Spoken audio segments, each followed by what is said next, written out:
अस्सलाम वालेकुम नाजरीन, मेरा नाम मदीहा है। मेरी उम्र 20 साल है। मेरी फैमिली में टोटल 4 अफराद थे। हम 2 बहन भाई और अम्मी अबू। मेरे अबू बाहर के मुल्क जॉब करते थे।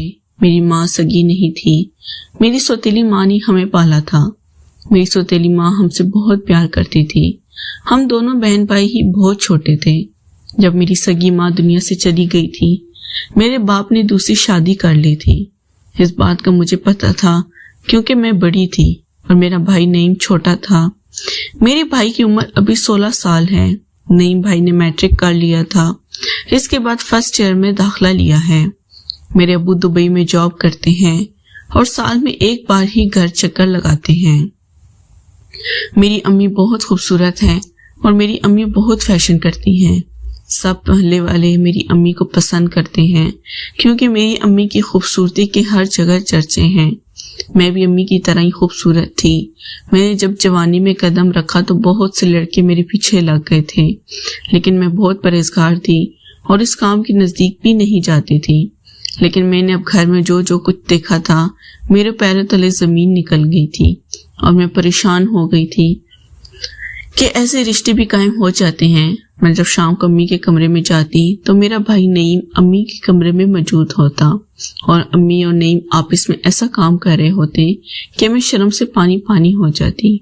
मैं वापस अपने कमरे में आ जाती और सोचने लगती कि अम्मी और नईम में इस तरह का ताल्लुक कैसे कायम हो सकता है। वो दोनों माँ बेटा हैं और मुझे इस चीज की काफी शर्मिंदगी होती थी। लेकिन हम सोच लिया था कि दोनों को काफी बातें सुनाऊंगी और इनको कहूंगी कि तुम्हें शर्म नहीं आती, तो माँ बेटे का रिश्ता खराब कर रहे हो। क्योंकि मेरी माँ बहुत लोफर किस्म की औरत थी। मेरे बाप के बाहर जाने के बाद मेरी माँ के नाजायज ताल्लुकात के भी चर्चे थे। वो मोहल्ले के काफी लड़कों के साथ बुरा काम करती और कबड्डी खेलकर खुद को सुकून देती थी। इसलिए मुझे इस बात पर शर्म आती थी और मैंने अम्मी को कई दफा इस बात से मना किया था, तो अम्मी मुझे डांट देती और कहती थी कि तुम इस काम से दूर ही रहो और ऐसी बात कभी भी नहीं करनी। मेरी माँ प्यार तो हम दोनों बहन भाइयों से बहुत करती थी, लेकिन जब मेरे भाई से बुरा काम करती तो मेरे लिए शर्म का मुकाम होता और मुझे शर्म आती। मेरा दिल करता कि मेरी माँ मेरे भाई से ऐसा काम मत करे, जो कि वो माँ है और माँ को बेटे के रिश्ते में इस तरह का गलत काम नहीं करना चाहिए। अम्मी के ये सब काम देख देख कर मैं भी काफी खराब हो चुकी थी और मेरा भी दिल करता था कि अब कोई लड़का मेरे पास भी आए और मेरे साथ भी ये काम करे। और मेरी ख्वाहिश, क्योंकि मैंने घर में जो देखना था वही करना था। मेरी तरबियत ही ऐसी हो रही थी और इसी तरबियत का असर था कि मैं भी बुरे कामों में पड़ने लगी थी। इन्हीं दिनों हमने मरी जाने का प्रोग्राम बना लिया था। मैं, अम्मी और मेरा भाई नहीं, हम मरी के लिए रवाना हो गए थे। हमारे पास अपनी गाड़ी थी और मेरा भाई नईम ही गाड़ी ड्राइव कर रहा था। हमने मरी पहुंचे तो वहां का खूबसूरत नजारा देखकर मुझे बहुत खुशी हुई थी और मेरी आंखें चमक गई थी। मैंने मरी पहली दफा देखा था। वो ठंडा इलाका था और वहां पर हमने 4-5 दिन रुकना था।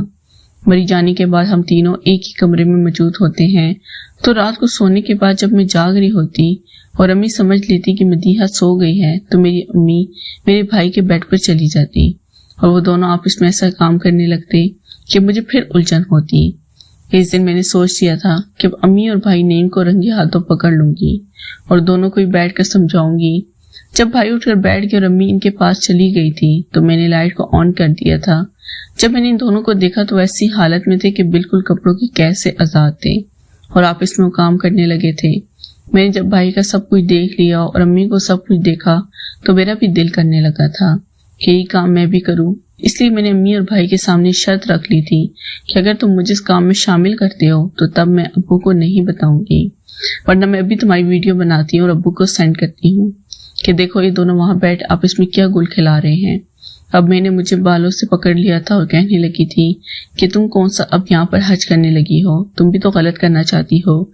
लेकिन अम्मी ने मुझे रोक दिया था और कहा था कि हमने आज के बाद कोई ऐसा गलत काम नहीं करना, ये काम सरासर बेवकूफी है। मैंने भी अम्मी और भाई को माफ कर दिया था और उनको दोबारा ऐसे फेर से दूर रहने का कहा था। अम्मी और भाई भी अब सुधर गए थे क्योंकि मेरे बाप वापस आ गए थे और उन्होंने दुबई से वापस आते ही मेरे भाई की शादी कर दी थी اور میرے بھائی نعیم کو الگ گھر میں رہنے کا کہہ دیا تھا۔ اب میرے بھائی سے ہماری جان چھوٹ گئی تھی اور وہ اپنی بیوی کے ساتھ مصروف ہوتا تھا۔ میری ماں تو دوسرے لڑکوں سے تعلق رکھ کے لیکن میں اب ادھوری رہ گئی تھی۔ میرا بھی دل کرتا کوئی جوان لڑکا میری چڑیا میں بھی اپنا تحفہ ڈالے، اور مجھے بھی اس لیے میں گھر سے باہر نکلنے لگی تھی اور واک پر جانے لگی تھی۔ وہاں پر مجھے ایک لڑکا مل گیا تھا جو بہت خوبصورت تھا۔ اس کا نام عادل تھا۔ عادل بہت ہی خوبصورت لڑکا تھا۔ اس کی عمر ابھی 18 سال تھی۔ وہ میرے ساتھ ڈیلی واک پر آتا تھا۔ ایک دن میں نے اس کو ورغلا لیا تھا۔ میری ماں بازار چلی گئی تھی، صبح کا ٹائم تھا، تو میں اس کو گھر لے آئی تھی اور اس کے ساتھ کبڈی کھیلنے لگی تھی۔ عادل نے جب اپنا طوطا میری چڑیا میں ڈالا تو میں نے اس کے ساتھ کام کرنا شروع کر دیا۔ اب جب بھی مجھے اس چیز کی کمی محسوس ہوتی تو میں اپنے دوست عادل کو اپنے گھر بلا لیتی، امی کو کسی بہانے بائے بھیج دیتی اور اس سے اپنی خواہش۔ بھائی اور ابو کو یہ بات نہیں پتا تھی کہ میں گھر میں کیا گل کھلا رہی ہوں۔ امی بھی نہیں جانتی تھی کہ میں اب جوان ہو چکی ہوں اور میری شادی کر دینی چاہیے۔ اس لیے امی کو نہیں پتا تھا کہ میں اب گھر میں ہی اور اپنے عاشق کے ساتھ گھر آتی ہوں۔ نہ جانے کب تک میرا یہ پردہ قائم رہتا، لیکن میں نے شادی سے پہلے یہ کام کرنا شروع کر دیا تھا جو کہ میرا اب گزارا نہیں کر سکتی تھی اور مجھے عادت ہو گئی تھی۔ ناظرین، اگر آپ کو یہ کہانی پسند آئی تو ویڈیو کو لائک کر دیں۔ شکریہ۔